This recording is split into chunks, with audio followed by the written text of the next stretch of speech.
Hey everyone, this is Brandon with Silverback MMA. So today what we're going to do is look at a real life example that I had with a client, teaching them a technique and issues that they had and how to overcome those with a movement.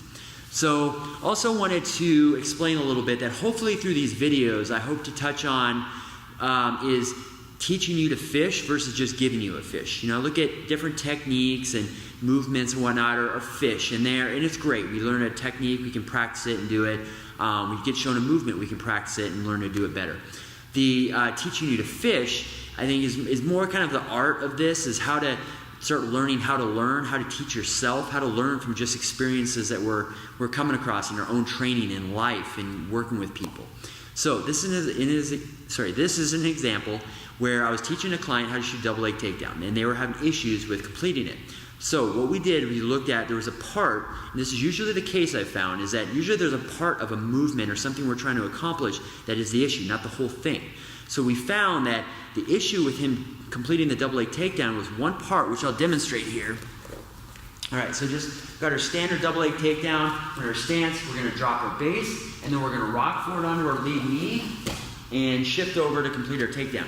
He was having issues with dropping his knee down to the ground in a controlled, safe, kind of nice fluid manner.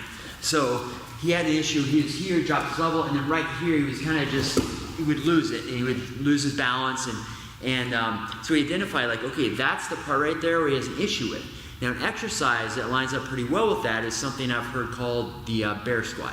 And a bear squat is simply being in this kind of a downward dog yoga position. And all you're going to simply do is just drop your knees down to the ground in a controlled manner, just barely touch them, and then come back up. And that is simply the bear squat. There's a lot of different variations, and you can change your, have your hands further out. You can have them more in. And you can also, which is more similar to the wrestling, the double leg takedown, is just go to one leg. Now from here, nice controlled manner, I'm going to lower my knee down to the ground, just barely touch it, and then come back up.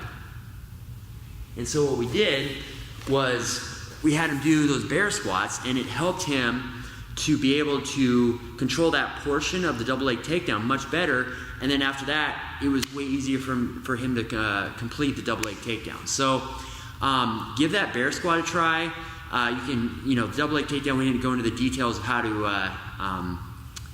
perform that technique, but you can give that a try as well. But again, I invite you to start doing that. Is if you're training, if you're watching people train or something like that, is try to find the parts that are the issue within the movement, and then just work on that little piece, and then bring it back to the whole of the technique. And I guarantee you'll have a lot of benefit from doing that. So if you got any comments, questions, please leave them below. Any feedback that helps you out or something, I'd love to hear it. My name is Brandon with Silverback MMA. Thanks for joining me.